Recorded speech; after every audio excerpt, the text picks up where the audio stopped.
크로스웨이 성경연구 제2권 구약 권별 내용 연구 중에서 제 18번째 과 하나가 둘로라는 제목을 가지고 있는 이 부분 우리 함께 좀 나누도록 하겠습니다. 오늘 우리가 다루는 이 18과와 함께 이제 다음 주에 나누게 될 19과에서 지금 다루게 되는 것은 열왕기서예요. 열왕기 상하를 좀 다루는데 결국 이 왕들에 관한 기록을 우리는 좀 이제 보게 되겠죠. 이 왕들에 관한 기록은 지금 성경 속에서 기본적으로는 우리가 지금 보게 되는 이 열왕기, 여러 왕들의 이제 기록인 열왕기가 있고요. 이 열왕기서에 보게 되면 그 안에서 내적 어떤 기록에 따라서 이 솔로몬의 행장이라고 하는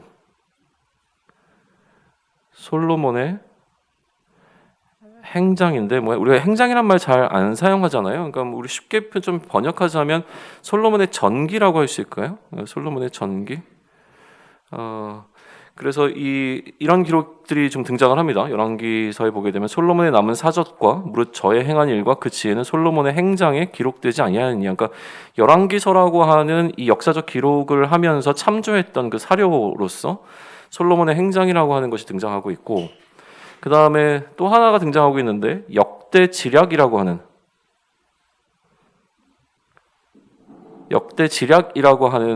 또 책이 등장을 합니다. 이것도 우리가 잘 사용하는 언어는 아니니까 좀 쉽게 풀자면 왕의 연대기라고 할 거예요. 왕의 연대기와 같은 이런 사료들이 존재를 했어요. 그래서 이렇게 기록합니다. 여로보암의 그 남은 행적, 곧 그가 어떻게 싸웠는지와 어떻게 다스렸는지는 이스라엘의 왕 역대지략에 기록되어 있느니라 라고 하는 이제 기록이 열왕기서에 좀 등장을 하게 되어집니다. 그러니까 열왕기서라고 하는 이 역사적 기록 이전에 이미 솔로몬의 행장이라든지 역대지략과 같은 역사적 기록들이 존재했다라고 하는 사실을 알 수 있죠. 이것만 존재했다고 볼 수 있는 건 아니고요. 당시에 이 왕들의 어떤 치적이나 아니면 왕이 했던 어떤 일들을 기록해 놓은 역사적 기록들이 존재했었다라고 하는 사실은 좀 알 수 있습니다. 그리고 이 열왕기서 이후에 우리가 알고 있는 역대기라고 하는 책이 등장하죠. 역대기도 이 왕들에 관한 이야기를 다루고 있지만 열왕기보다는 후대에 기록되어 있는 순서를 따지자면 솔로몬의 행장 역대지략이 먼저이고, 그리고 이제 열왕기서가 기록이 되고 그리고 난 다음에 이제 역대기가 기록되는 순서로 이제 볼 수가 있을 것 같아요. 그러면 우리는 이런 질문을 한번 해볼 수 있어요. 이미 솔로몬의 행장이라고 하는 이 역사적 기록과 역대지략이라고 하는 왕들에 대한 연대기, 이 기록이 존재하고 있었음에도 불구하고 열왕기서를 기록했어야만 하는 이유는 무엇일까라고 하는 질문을 하나 던져볼 수 있죠. 마찬가지로 이미 열왕기서를 통해서 한번 정리가 되었는데도 불구하고 다시 한번 역대기라고 하는 것을 통해서 이 왕들의 어떤 행위들과 그들의 하나님과의 어떤 관계나 이런 부분들을 되짚어볼 이유가 무엇이었는가라고 하는 질문을 우리는 열왕기서를 펼치면서 또 역대기서를 펼치면서 한 번쯤 던져볼 필요가 있습니다. 그래서 이 책에 기록되어 있는 목적이 무엇인가라고 하는 것을 한 번쯤 파악해 볼 수 있다면 나름대로 의미가 있겠죠. 네, 이 부분은 나중에 좀 기회가 되면 다시 한번 좀 역대기를 다룰 때쯤 다시 언급해도 좋을 것 같고요. 우선 우리는 이제 2권 이 18과를 볼 텐데, 이 18과가 다루고 있는 범위는 역대가 아니죠. 열왕기상 1장에서부터 14장까지의 내용을 좀 포함하고 있습니다.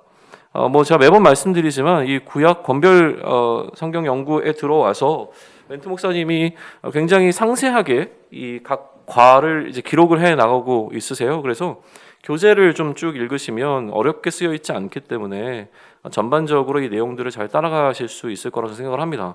그래서 꼭 교재는 반드시 한 번쯤 읽어보시면 너무 좋은 아마 우리가 성경을 이해할 수 있는 툴이 될 거라고 생각을 하고, 저는 거기에 이제 기반한 이 범위에 기반한 또 이야기들을 오늘 함께 나누고자 하는데 반드시 좀 교재 내용을 읽으시라는 거 또 강조를 좀 드립니다. 일단은 열왕기상 1장에서부터 14장까지의 범위 속에 이제 포함되는 것은 무엇이냐면 기본적으로 이제 솔로몬에 관한 기록으로부터 시작해서 이 분열 왕국이 시작되어지는 여로보암과 르호보암의 이제 죽음까지의 어떤 내용을 좀 보시면 될 것 같아요. 그래서 기본적으로 이 오늘 이 18가가 다루고 있는 부분 가운데서 성경의 본문이 크게 다루고 있는 것은 솔로몬입니다. 솔로몬은 우리한테 굉장히 익숙한 왕이잖아요. 그래서 솔로몬에 대해서 얼마나 알고 있는지를 한번 점검해 보시면 좋을 것 같은데, 솔로몬이라고 하는 이 인물에 대해서는 기독교인이 아니더라도 마치 다윗과 마찬가지로 좀 잘 알려져 있는 성경의 인물 가운데 한 사람입니다. 그리고 굉장히 긍정적인 평가, 또 지혜라고 하는 키워드를 통해서 뭔가 지혜의 상징적 인물로서 좀 등장하고 있는 것이 솔로몬이죠. 그래서 뭔가 좀 우호적입니다. 사울 이러면은 조금 사울 왕 그러면 뭔가 이제 거리감이 좀 느껴지지만 꺼리껴지는 부분이 있지만 솔로몬 하게 되면 굉장히 뭔가 좀 뭐라 그럴까요? 좀 하여튼 그런 느낌이 좀 들기는 합니다. 실제로 솔로몬 하면 떠오르는 키워드는 분명히 이제 지혜이기 때문에 실제로 솔로몬이 지혜로웠다라고 하는 것은 그의 어떤 저작물들을 통해서 이제 증거가 되고 있죠. 열왕기서의 기록을 보면 그가 이제 잠언 3천 그리고 노래는 1,005 이렇게 그러니까 어마어마한 분량의 기록을 남겼다라고 하는 것이 이 열왕기서가 이야기하고 있는 거고요. 굳이 열왕기서에 그런 어떤 이야기들을 하지 않더라도 우리가 기본적으로 성경으로 포함되어 있는 잠언과 전도서, 아가서 또 우리는 인정하지 않지만 성경의 외경이라고 좀 불리게 되어지는 솔로몬의 지혜서 같은 것들을 보면 직접적인 솔로몬이 이 모든 성경들의 원 저자는 아니라고 하더라도 이 솔로몬으로부터 시작된 어떤 이 지혜의 문학이 이제 영향을 미쳤을 것으로 보기 때문에 이 솔로몬의 영향력은 지혜라고 하는 키워드에 있어서는 좀 막강하다라고 이제 볼 수 있을 것 같습니다. 네, 좀 내용적인 부분들을 좀 살펴보시면 좋겠습니다. 키워드는 이제 솔로몬이라고 말씀을 드렸고요. 이 열왕기서 1장을 보게 되면 이제 솔로몬이 이제 왕이 되어지는 과정에 관한 내용이 좀 등장을 합니다. 기본적으로 솔로몬이 왕이 되어지는 것은 그 위에 선대 왕이었던 이제 다윗이 어떻게 되었는가에 관한 이야기에서부터 출발을 해야 되죠. 다윗이 이제 노쇠해졌습니다. 그러다 보니까 신하들이 다윗의 회춘을 시도를 하죠. 그런데 이제 그게 성공적이지는 못했던 걸로 보이고요. 그러다 보니까 이 다윗이 어떻게 보면 이 노쇠해서 왕의 역할을 잘 감당하지 못하니까 다윗에게 있었던 이제 아들들이 있었는데 그 어떤 순서로 보게 되어지면 암논, 길르압, 압살롬으로 이제 흘러오고 그 다음에 이제 아도니아까지 내려옵니다. 근데 그 위에 세 아들이 사망하고 나서 그리고 나서 현재 생존해 있었던 첫 번째 아들이 이제 아도니아였잖아요. 그래서 이 아도니아가 긍정적인 평가를 받습니다. 소위 얘기하면 아버지를 섭섭해하게 한 적이 한 번도 없었던 아들. 굉장히 괜찮은 아들처럼 이제 기록이 되어져요. 그런데 이 아들이 왕에 등극하려 스스로 이제 왕이 되려고 하는 시도를 하게 되어지죠. 그래서 소위 얘기하면 이제 파티를 열어요. 자신들의 이제 측근들을 좀 불러 모읍니다. 그러다 보니까 이 파티가 왜 중요하냐면 이 파티에 참석한 사람과 참석하지 않은 사람으로 구별이 되어지거든요. 그래서 이 아도니아를 지지하는 사람과 또 아도니아가 좀 소위 말하면 적대시하는 사람들의 어떤 그룹으로 이제 나뉘게 되어집니다. 그리고 나름대로 이 자신의 측근의 사람들을 자신의 세력이 될 만한 사람들을 모아놓고 파티를 여는 가운데 이것이 하나의 아도니아의 왕의 등극을 위한 어떤 시발점으로 이제 이야기가 좀 되어져. 시발점은 아니고 뭐라 그러죠? 왕이 등극식과 같은 어떤 자리가 펼쳐졌는데 한편에서는 아까 얘기한 이 아도니아의 잔치에 참여받지 못했던 어떤 사람들의 그룹 가운데서 대표적인 인물이 이 나단과 밧세바였다는 거예요. 그래서 이 나단과 밧세바를 중심으로 해서 다윗에게 이야기를 해서 이 아도니아가 왕위에 오르려고 하는 시도를 이제 막게 되어집니다. 밧세바가 이제 나단과 밧세바가 앞세운 사람이 바로 이제 솔로몬이었잖아요. 그러니까 우리적 어떤 사고 방식으로 이야기를 한다면 이제 외척 세력이 되는 거죠. 그래서 다윗과 밧세바 사이에서 이 뭔가 예전에 약속이 있었던 것으로 기록이 되어집니다. 구체적으로 무슨 약속인지는 사실 다른 곳에서는 찾을 수가 없어요. 그런데 이후에 이제 등장하는 내용을 토대로 했을 때 뭐냐면 다윗이 밧세바에게 사적으로 이 밧세바의 아들이신 솔로몬을 자신의 후계자로 삼겠다라고 하는 약속을 한 것으로 이야기가 되어집니다. 그래서 이 약속을 중심으로 이 약속을 근거로 해서 이 나단과 밧세바가 전략을 세워서 다윗을 찾아가고 그래서 결국 기혼이라고 하는 곳에서 이 솔로몬을 기름을 부어서 왕으로 공포를 하게 되어지죠. 사람들로 하여금 환호하고 노래하고 이제 축제 분위기를 이제 막 이렇게 올리는 가운데 그 소식이 어디까지 갔냐면 아까 이 아도니아가 벌이고 있었던 그 잔치의 자리까지 올라갑니다. 그러니까 이 아도니아가 도망을 치죠. 그리고 안전하다고 여겨지는 그 제단으로 찾아가서 이 뿔을 잡게 되어집니다. 아무튼 뭐 이런 식으로 해서 아도니아의 이 왕위 등극은 실패가 되어지고 어떻게 보면 솔로몬이 오히려 이제 왕위의 자리에 오르게 되어지는 이 솔로몬이 어떻게 왕위에 오르게 되었는가라는 이야기를 들려줍니다. 솔로몬이 왕이 되고 난 이후에 이제 다윗이 솔로몬에게 유언을 남겨요. 다윗이 솔로몬에 주었던 유언은 크게 두 개로 묶어볼 수 있는데 첫 번째는 뭐였냐면 그냥 하나님의 뜻을 하나님의 법과 질서를 잘 따라야 된다. 라고 하는 율법을 준수하고 하나님의 명령을 이제 거스르지 말 것에 대한 이야기를 해주고요. 두 번째는 뭐냐면 이제 관계를 어떻게 할 것이냐, 남은 이제 관계들을 어떻게 정리해 나갈 것인가라고 하면서 누구는 어떻게 좀 잘 보존하고 누구는 뭐 반드시 없애야 되고 이런 이야기들을 이제 그의 왕이 된 아들에게 들려주고 다윗은 죽음을 맞이하게 되어지죠. 다윗이 죽고 난 다음에 솔로몬은 통치를 참 잘했던 것 같고 나라가 더욱더 견고해졌다라고 하는 기록이 등장을 합니다. 그리고 난 다음에 이제 솔로몬은 다윗의 이야기에 근거한 것도 있고 또 본인과의 관계 속에서 무엇을 하냐면 숙청을 하게 되어져요. 그렇게 이야기가 이제 1장에서부터 2장까지 쭉 흘러갑니다. 그래서 이 솔로몬이 어떻게 왕이 되었는가에 관한 이야기를 우리에게 들려주죠. 그리고 이제 3장부터 등장하는 이야기는 뭐냐면 앞서 얘기한 솔로몬의 지혜에 관한 부분입니다. 뭐 너무 잘 알려진 이야기니까 뭐 우리가 이거 상세하게 설명할 필요는 없을 거고요. 꿈에 이제 하나님이 솔로몬을 찾아오죠. 뭐 원하는 게 있으면 이야기해봐라고 얘기했더니 솔로몬이 뭘 구합니까? 재판을 좀 잘했으면 좋겠습니다. 하나님이 감동을 받으시죠. 와, 뭐 부와 명예 뭐 이런 것들이 아니라 어떻게 이런 거를 구할 수 있지? 놀라워하시면서 지혜를 주시는 것과 아울러 구하지 않았던 것 모두 다 솔로몬에게 주시는 참 따뜻한 장면이 등장을 하죠. 그리고 난 다음에 조건이 하나 붙어요. 장수에 관한 부분에 있어서는 조건이 하나 붙습니다. 네가 이제 오래 이제 간다라고 하는 어떤 기간적인 부분에 있어서는 네가 너의 선대 아버지였던 다윗과 같이 행하면 이거는 그렇게 해줄게라고 하는 어떤 조건적인 약속의 축복도 함께 들어갑니다. 그리고 바로 이어서 무슨 얘기가 등장합니까? 솔로몬의 지혜로운 재판 에피소드. 내 아이야 뭐 이거 있잖아요. 그 이제 에피소드가 등장하게 되어집니다. 그리고 4장으로 넘어가게 되면 그 솔로몬이 이제 이 지혜를 가지고 어떻게 통치했는가라고 하는 솔로몬의 통치에 관한 뭐 정치, 경제, 군사, 외교, 문화, 교육 뭐 전 이제 어떤 영역에 있어서 솔로몬이 어떻게 나라를 다스렸는가에 관한 이야기가 등장을 하게 되어지고요. 5장으로 넘어가게 되면 이제 무역에 관한 이야기가 등장을 합니다. 무역은 이제 국제 관계잖아요. 근데 무역이 시작되었다라고 하는 이야기는 어디로 연결되어지냐면 6장부터 등장하게 되어지는 성전을 건축하는 것. 성전을 건축하기 위한 자재를 이제 구매하는 어떤 이 과정으로서의 어떤 무역의 이야기가 등장하면서 본격적으로 이제 성전 건축에 관한 이야기가 시작이 되어져요. 그래서 6장부터 시작해서 이제 7장까지의 내용은 뭐로 볼 수 있냐면 우리로 따지면 이제 성전을 건축하고 난 다음에 건축 이제 위원들이 하나의 백서를 만들어서 어떻게 이 성전이 건축되었는가라고 하는 이야기를 쭉 기록을 하는 겁니다. 그래서 성전을 건축한 시기가 언제였고 성전의 규모는 어떠했고 생각보다 솔로몬 성전의 규모는 크지 않았습니다. 예전에 한번 저희가 이제 성전 규모를 한번 보여드린 적이 있었는데요.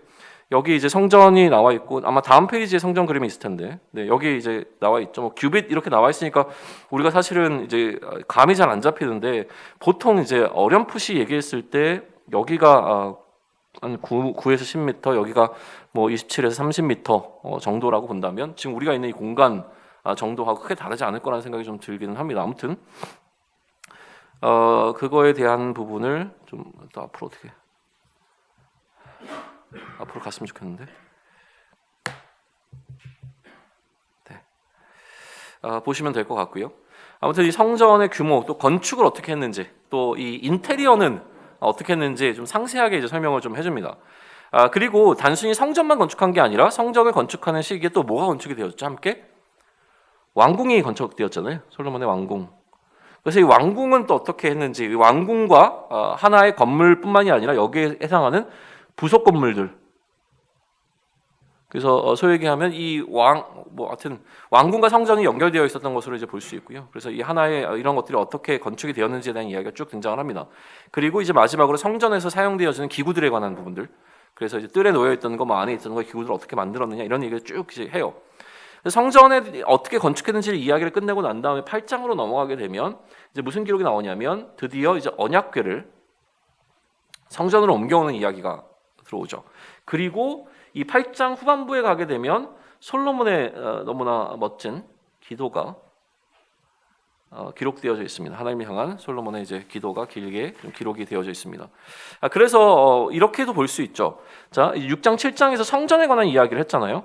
그리고 성전이 건축되고 난 다음에 성전에서 이루어진 일 두 가지를 소개를 하고 있는데, 첫 번째는 뭡니까? 언약궤를 갖다 옮겨놨다는 것. 두 번째는요, 솔로몬이 그곳에서 기도했다는 것. 이것을 통해서 사실 이렇게까지 비약해서 이야기할 건 아니지만, 그러나 굉장히 의미 있다고 보여지는 건 뭐냐면 성전의 용도가 뭐냐는 거예요. 성전의 용도가 왜 성전이 지어졌는가라고 하는 부분에 있어서 굉장히 중요한 포인트로 기억해야 될 것은 성전은 언약궤가 머무는 장소였다는 거예요. 이 언약궤는 하나님의 임재의 상징이기도 했지만 또 하나는 뭡니까? 하나님의 약속의 상징이에요. 그러니까 하나님의 약속이 머무는 공간입니다. 이것은 하나님께서 그들의 하나님이 되어주겠다고 하시는 그 약속이 머무는 공간으로서의 성전. 또 하나는 뭐죠? 이 성전의 용도는 뭐예요? 그 약속을 보관하는 것뿐만이 아니라 이곳에서 하나님을 대면하고 하나님과 대화하는, 하나님을 향한 기도의 장소로서의 이 성전이라고 하는 사실을 이 성전에 지어지자마자 이루어진 어떤 일들을 통해서 우리는 한번 이렇게 의미 부여를 해볼 수 있을 거라고 생각을 좀 하게 되어집니다. 그리고 이제 8장 후반부터 이제 9장으로 넘어가는 그 사이에 성전에 대한 이야기가 마무리되면서 이제 솔로몬이 축도를 하고 성전 봉헌식을 하고, 그리고 이제 하나님께서 이 솔로몬의 기도에 대해서 어떻게 응답하셨는가라고 하는 하나님의 이제 응답에 관한 기록이 좀 등장을 하게 되어집니다. 자, 그리고 난 다음에요, 이제 여기까지 이제 와서 굉장히 흐름은 좋았단 말이에요. 지혜를 구하는 이제 멋진 왕으로서의 솔로몬, 거기다가 뭘 했습니까? 성전을 건축한 왕으로서의 솔로몬, 뭐 더 할 나위가 없죠. 근데 이 이야기에 앞서 무슨 이야기가 있었죠? 너무나 중요한 건 다윗 언약이죠. 다윗 언약에서 강조되는 것은 무엇이냐면 다윗의 후손 가운데서 성전을 건축하는 자, 성전을 건축하는 자를 누구라고? 자신 하나님의 아들이라고 부르고 그에게 영원한 왕이 그리스도 이제 메시아가 되게 하겠다고 하는, 또 그의 나라를 하나님께서 영원토록 어떻게 하시겠다? 견고하게 하시겠다라고 하는 이 약속, 이게 이제 중요한 거거든요. 그런데 실제로 다윗의 후손 가운데서 누가? 솔로몬이 뭘 했어요? 성전을 건축했죠. 그러면 이제 관심은 뭐예요? 솔로몬의 후손 가운데 성전을 건축했다라고 하는 이 조건에 맞춰진 솔로몬이 다윗의 이제 자손 가운데서 이 성전을 건축한 아들로서의 솔로몬이 그의 나라를 어떻게 견고하게 유지하느냐, 혹은 하나님께서 이 견고하게 하셨다는 약속을 어떻게 지켜주시느냐에 관심을 갖고 우리는 이제 그 다음 장면부터 살펴보게 될 거잖아요. 그러나 우리가 기대했던 것과는 달리 어떤 이야기가 기록되어지냐면 그 나라가 견고하지 않았던 이야기가 이제 등장을 하게 되어져요. 그러니까 왜 견고하지 못했느냐에 대한 설명이 등장을 해야 되겠죠. 성전을 건축한 그 후부터 이제 열왕기 기자는 어떤 흐름으로 이 솔로몬의 이야기를 마무리 지어가냐면 신명기 17장 14절에서부터 20절의 내용을 보게 되면 여기에 이제 왕에 관한 기록이 등장을 합니다. 너희가 왕을 세우면 어떻게 해야 된다, 그리고 왕이 주의해야 될 것은 무엇이다 라는 이야기를 해요. 그러면서 거기 기록된 내용 가운데 왕이 된 자는 말을 많이 두지 말라고 얘기해요. 말을 많이 두기 위해서는 애굽으로 다시 돌아가야 되는데 말을 얻기 위해서 애굽으로 돌아가는 것 자체를 이제 하나님이 기뻐하지 않으신다. 또 아내를 많이 두지 말라. 왜냐하면 이 아내를 많이 두는 것을 통해서 이 마음이 미혹되게 될 것이다. 또 은금을 자기를 위해서 많이 쌓아두지 말아라 라고 하면서 이 교만하지 않을 수 있도록 하는 어떤 방지책을 마련을 해주세요. 그리고 율법서를 등사해서 이 자신의 옆에 항상 평생 옆에 주고 하나님을 경외하기를 배우고 율법의 모든 말과 규례를 지키기 위해서 애써야 된다라고 하는 것이 왕이 해야 될 것에 관한 것으로 이제 신명기가 이야기를 했는데, 이제 열왕기 기자는요 이 신명기에 기록되어 있는 왕, 좋은 왕이라고 하는 어떤 이 뭐라 그러죠? 이 점검표를 가지고 솔로몬을 점검해 나가는 방식으로 기록을 합니다. 그래서 솔로몬이 무엇을 잘못했다고요? 만약에 이렇게 하면 그 마음이 이스라엘 가운데서 교만해지지 않고 하나님의 명령으로부터 좌로나 우로나 치우치지 않게 될 것이고, 이스라엘 중에서 그와 그의 자손이 왕위에 있는 날이 장구할 것이다 라고 하는 약속을 줬는데 그것이 어떻게 무너졌는가라고 하는 것을 이제 보여주는 거예요. 그래서 이제 등장하게 되는 내용들이 뭐 순서를 명확하게 따질 수는 없지만 이제 은과 금, 솔로몬이 은과 금이라고 하는 이제 물질의 문제에서 이거 자꾸 이제 뭐가요? 자꾸 뭐예요? 그러니까 물론 이제 공사대금을 지불하고 국토를 개발하려고 하고 또 막 해외에서 막 스바 여왕을 비롯해서 많은 사람들이 이제 솔로몬이 한 이 치적들에 대해서 배우려고 하고 막 이런 분위기가 형성이 됐지만 이제 계속 솔로몬은 은과 금을 이제 모아가기 시작을 합니다. 그리고 또 하나의 이슈로 등장하게 되는 게 무엇입니까? 솔로몬의 아내죠. 아내를 많이 두지 말라고 했는데 무려 1000명, 후궁 700과 1300이라고 하는 1000명의 어떤 이 상상할 수 없는 일이죠. 뭐 이제 해석을 하자면 그렇게 해석할 수 있습니다. 이따가도 얘기하죠. 어떻게 이렇게 많은 여인들, 그러니까 솔로몬의 여인들이라고 이야기되어지는 이 1000명의 여인들. 결국 이 문제는 어디로 열게 되면 하나님께서 걱정하셨던 우상숭배의 문제, 그러니까 교만과 우상숭배, 숭배의 문제로 이제 넘어가게 되어지면서 결국 아까 얘기했던 이것을 잘 지키면 어떻게 왕위에 있는 나를 장구하게 하시겠다라고 하는 하나님의 약속이 무너져 버리죠. 그래서 결국 왕위를 이제 빼앗기게 되는 솔로몬. 그리고 그의 이 나라가 이제 분열되어지는 과정으로 이야기가 넘어갑니다. 솔로몬의 죽음 이후 나라가 분열되게 되어지는데요. 하나님께서 그래서 이 분열되는 이유를 열왕기 기자는 저는 두 가지로 설명해 준다고 보는데, 첫 번째는 하나님께서 솔로몬의 이것을 보시고서 이제 마음에 들어 하지 않으셨어요. 그래서 솔로몬의 범죄에 대한 하나님의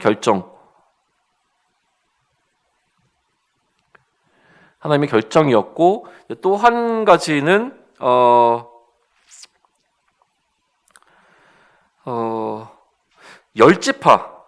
열지파가 분열이 되었지만 실제로 어떤 느낌을 좀 받을 수도 있냐면, 이 북쪽에 있는 열지파 있잖아요. 이 열지파가 유다로부터 이제 분리가 되어져요. 근데 분리한 이유가 오히려 이 열지파를 보호하기 위하여. 왜냐하면 이미 우상숭배라고 하는 문제가 이슈가 들어왔기 때문에 이 우상숭배로부터 이 지파들을 보호하기 위해서 오히려 지파들을 떼어내고 여기에 이제 여로보암을 세웠는데, 만약 여로보암이 잘했다면 문제가 안 됐을 거예요. 그런데 어떻게 된 거죠? 여로보암이 잘하지 못했어요. 이제 그게 이제 문제가 되어지는 것이죠. 하나님께서 이 상황을 이끄셨고 이 기회를 이제 여로보암에게 주셨지만 여로보암도 잘 못했고, 나중에 르호보암도 사실은 기회를 좀 얻습니다. 르호보암도 북쪽 지파들을 다시 이제 자신이 통치할 수 있는 기회. 왜냐하면 북쪽에 있는 지파의 리더들이 한 번쯤 르호보암의 이야기를 들어보려고 했거든요. 근데 르호보암이 어떤 정책을 펼쳤습니까? 오히려 강경책을 내세웠어요. 그러면서 완전히 이제 갈라지게 되는 거예요. 그리고 이 두 인물이 어떻게 이제 죽음을 맞이하게 되었는가라고 하는 것이 14장의 기록으로 이제 되어집니다. 자, 뭐 기본적으로 여기까지의 이야기들을 살펴봤는데, 그러면 이제 정리를 좀 하면서 나름대로 이해하면서 우리가 어떤 메시지를 좀 받을 수 있을까에 대해 생각을 좀 해보시죠. 솔로몬이라고 하는 것은 아까도 얘기했지만 어떻게 강조가 되냐면 성전을 건축한 왕입니다. 성전을 건축했다라고 하는 것은 다윗의 언약, 여기 얘기하는 이 다윗의 언약에 근거한 거죠. 다윗의 언약. 굉장히 중요합니다. 다윗의 언약은요. 다윗의 언약에 근거해서 성전을 건축한 자가 바로 솔로몬이었는데 그의 나라가 견고하지 않았다는 것. 이게 지금 이 열왕기서를 살펴보게 되어지는 독자들에게 반드시 해결해 줘야 되는 문제인 거예요. 그러니까 왜 견고하지 못했는가에 관한 이야기를 들려줄 때 그 부분에서 보여주고자 하는 키워드는 뭐냐면 저는 약속이라고 생각합니다. 이 열왕기 기자가 솔로몬의 이야기를 다루면서 굉장히 중요하게 다루고 있는 것이 바로 약속이에요. 한번 생각해 보십시오. 솔로몬이 다윗의 아들들 가운데서 왕으로 선택되었습니다. 왕이 된 이유가 뭐죠? 사실은 이 솔로몬이 왕으로서 어떠한 자격을 갖고 있었느냐에 대해서 열왕기 기자는 우리에게 알려주지 않아요. 오히려 자격적으로 보게 되어지면 더 합당했던 인물은 아도니아입니다. 그럼에도 불구하고 솔로몬이 이 왕좌에 오르게 되었던 결정적 이유는 무엇이냐면 다윗이 밧세바에게 했던 약속이라는 거예요. 그러면 다윗이 밧세바에게 약속을 했을 때 그냥 사랑하는 어떤 여인이기 때문에 자신이 그런 약속을 해줬을까요?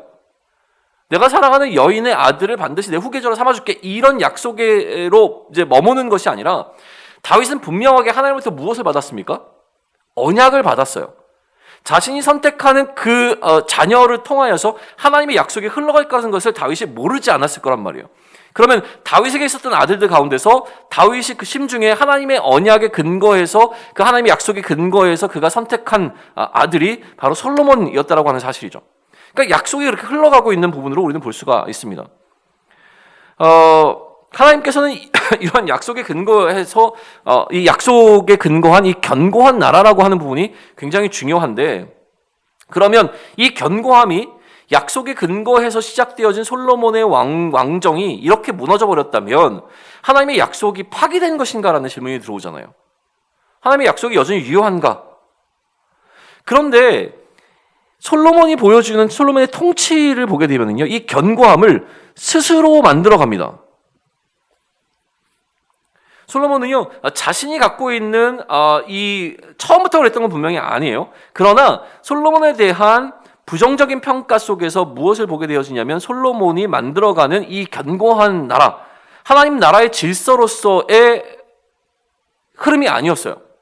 그러니까 하나님이 주신 그 지혜라기보다는 어떤 지혜로? 세상적인 지혜. 그의 나라를 견고하게 만들어가고 있는 장면들을 우리에게 보여준다는 거죠. 기본적으로는 복수와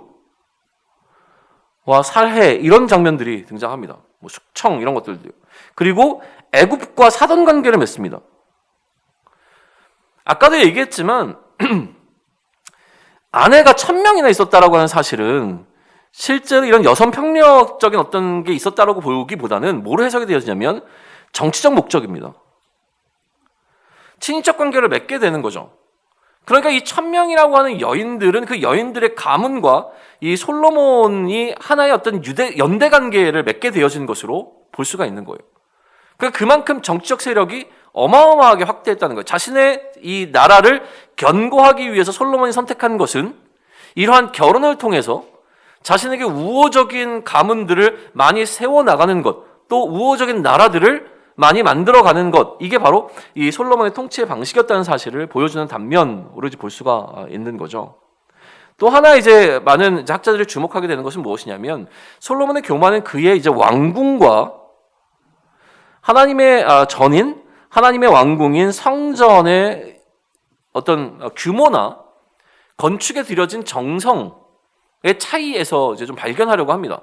실제로 왕궁을 건축하는 데 걸렸던 기간은 13년, 성전을 건축하는 데 걸렸던 기간은 7년, 총 20년의 건축 기간이 필요했잖아요. 그러니까 솔로몬이 더 신경을 썼던 것은 사실은 이 성전을 건축하는 것보다는 왕궁이었을 것이다 라고 이야기를 하죠. 근데 이 왕궁을 건축하는 것이 왜 중요했냐면 다윗이 왕위에 오를 때 다윗의 집을 건축하는 것을 통해서 다윗이 실제로 그 나라의 통치가 되었다는 사실을 선포했다라는 기록이 등장이 되어져요. 그러니까 그것을 근거로 본다면 솔로몬이 이 왕궁을 짓는 것을 통해서 실제로 자신의 왕위를 견고하고 마치 우리나라의 경복궁이 지어지는 것과 마찬가지 어떤 느낌으로도 볼 수 있을 것 같은데, 어쨌든 이 왕궁이라고 하는 것은 이 통치자의 어떤 뭐랄까요, 헤게모니, 또 이것을 이제 사람들 앞에 압도적으로 이제 보여주는 어떤 하나의 과시가 되는 것이죠. 거기다가 이러한 왕궁과 성전을 건축하는 동안 뭐가 일어났습니까? 여기 그림에 나와 있죠. 노동력에 착취가 있었습니다.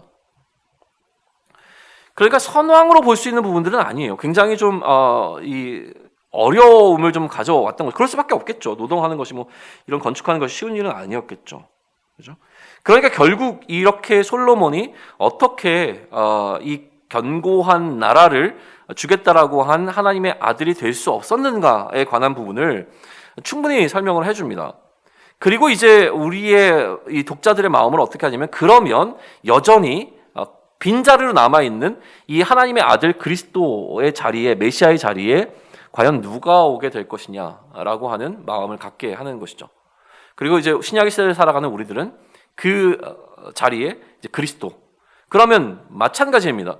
신명기에서 얘기하고 있는 이 왕의 모습이 그리스도를 통해서 어떻게 이제 완성되어지는가, 이런 부분들도 나중에 우리가 좀 살펴볼 수 있는 하나의 주제가 좀 되어지겠죠.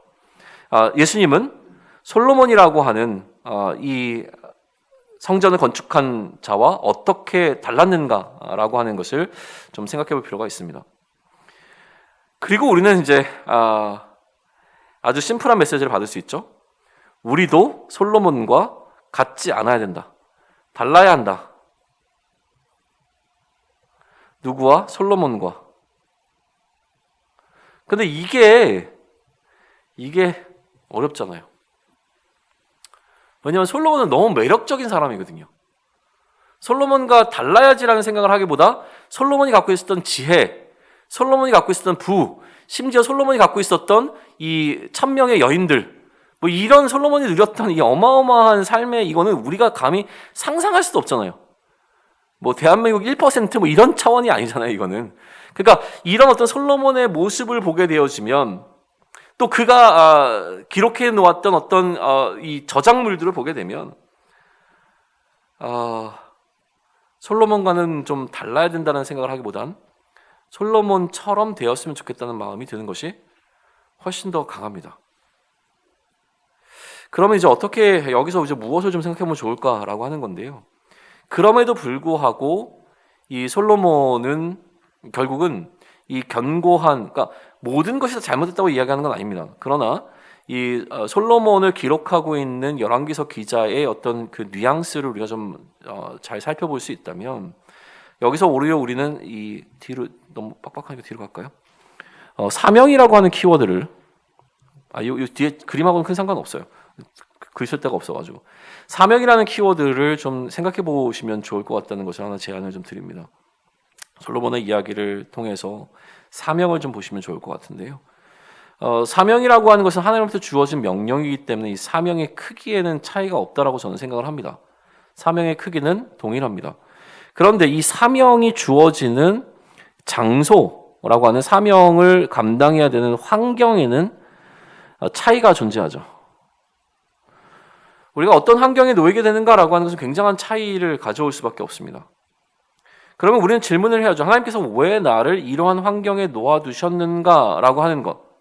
좋은 환경에 있다라고 하는 것이 내가 무언가 좀 잘 됐기 때문에 하나님께서 나로 하여금 이 환경을 누리도록 하시기 위한 하나님의 복으로 생각하는 것이든지, 아니면 내가 굉장히 척박한 환경 가운데 놓여 있기 때문에 이 환경 가운데서 하나님께서 나를 여기에 놓아두신 것이 어쩌면 하나님께서 나를 향한 어떤 진노는 아닌가라고 생각할 수밖에 없는 우리의 어떤 생각들을 다시 좀 되돌아볼 필요가 있다는 거예요. 결국 우리는 연약한 자일 수밖에 없습니다. 그러니까 우리가 뭔가 된 자라고 생각하는 것 자체가 사실은 우리가 갖고 있는 신앙적인 부분에서 맞지는 않아요. 기본적으로 하나님은 우리의 부족함에도 불구하고, 우리의 연약함에도 불구하고 우리에게 사명을 주어서 우리를 파송하셨습니다. 이 땅 가운데 우리가 존재해야 될 존재의 이유는 무조건 다 사명이죠. 우리가 태어났다면 단 한 사람도 사명을 갖지 않은 사람은 없다고 저는 생각합니다. 무의미하게 존재하는 사람은 없는 거죠. 태어날 때 이미 하나님께서 우리 모두에게 각자에게 맞는 사명을 주셨고, 그 각자가 감당할 환경 가운데 우리를 놓아주셨다라고 하는 거예요. 근데 중요한 건 우리가 이 환경이 어떠하냐에 집중하면서 사실은 더 좋은 환경, 더 나쁜 환경을 우리의 시선으로 구분하려고 하는 것에서 문제가 발생하게 되어지죠. 그러다 보니까 목적이 사명에 있는 것이 아니라 어디로 흘러가냐면 이 환경에 놓이게 됩니다. 내가 어떤 사명을 감당해야 될 것인가에 우리의 초점을 맞추기보다는 내가 사명을 감당하는 환경이 얼마나 더 좋아져야 될 것인가에 주목하다가 어떤 의미에서 보게 되면 사명을 놓쳐버리는 경우가 훨씬 더 많다는 거예요. 그러면 어떠한 일이 우리에게 발생되냐면, 사명을 갖고 온 사명자가 사명을 어떻게 해요? 잃어버렸습니다. 하나님 입장에서 내가 사명을 줬는데 그 사명을 감당하는 자가 그 사명을 잃어버리면 그 사람의 존재의 이유에 대해서 하나님은 어떻게 생각하실까요? 존재의 의미가 사라지는 것이죠. 그러니까 지금 열왕기서 이제 솔로몬부터 계속 지금 출발했지만 이 왕들의 이야기를 통해서 중요한 건 하나님께서 이 사람들을 축복해서 왕의 자리에 앉혀놓으신 게 아니라는 거예요. 그들에게는 왕이라고 하는 사명의 자리를 주신 거죠.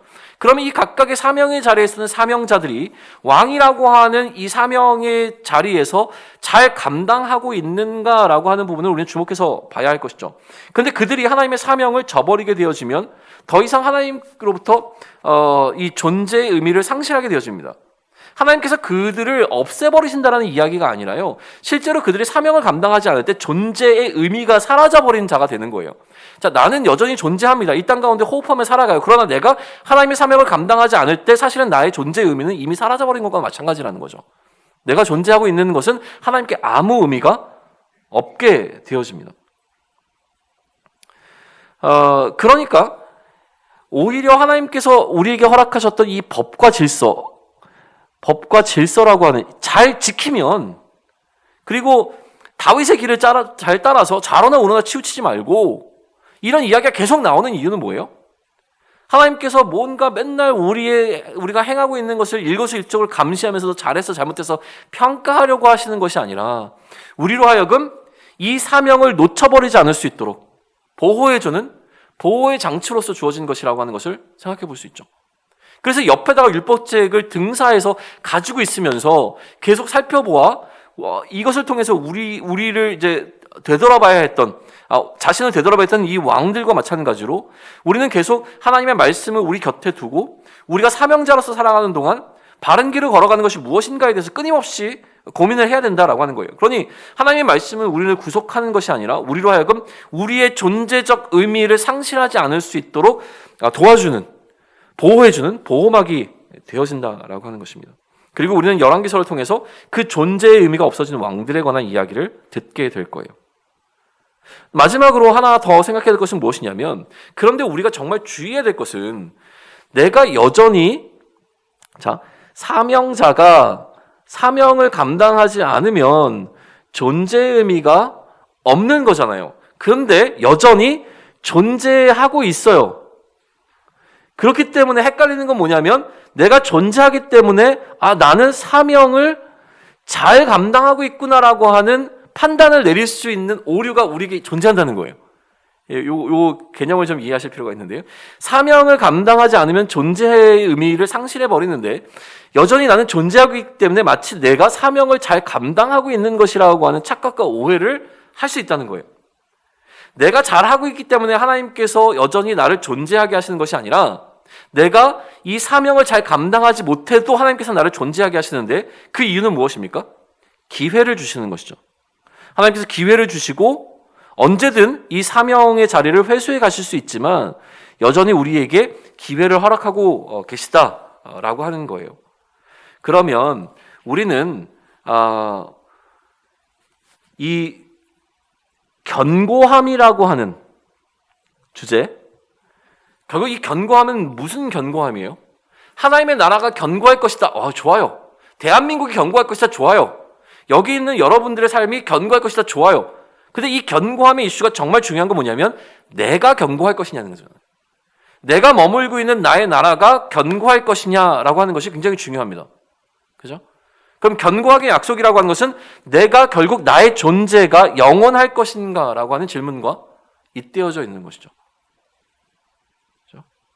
그러면 하나님의 그 약속을 통해서 그 나라가 견고할 것이라고 하는 것은 그의 나라, 다시 얘기하면 그 그리스도가 통치하는 나라에 속한 백성으로 살아가는 우리들의 삶의 견고함까지도 보장이 되어져 있는 거예요. 어떤 견고함이에요? 존재의 견고함이라는 거예요. 더 이상 존재가 소멸되지 않습니다. 하나님의 관계가 완전히 끊어진 상태가 되어지는 것이 아니라 영원토록 하나님과 관계하며 하나님 안에 의미 있는 존재로서 살아가게 되어지는 우리에 관한 이야기라고 하는 거예요. 그러니 우리는 사명이라고 하는 부분을 다시 한번 좀 생각해 보시면서 묵상해 좀 보시면 좋을 것 같습니다. 내가 이 땅에 존재하는 이유와 내가 가지고 있는 사명의 이 연관관계를 생각해 보시고, 그것을 통해서 결국 나에게 약속하신 이 견고한 나라가 어떻게 그리스도를 통해서 이루어지는가라고 하는 이 굉장히 중요한 어떤 신학적 이슈를 열왕기서에 등장하고 있는 왕과 그 왕들의 사명과 그들의 나라의 견고함이라고 하는 이슈를 통해서 우리는 계속 짚어보고 또 그것을 통해서 우리 각자에게 주시는 또 메시지를 잘 분별해내실 수 있으면 좋겠습니다. 네, 오늘 여기까지 하겠습니다.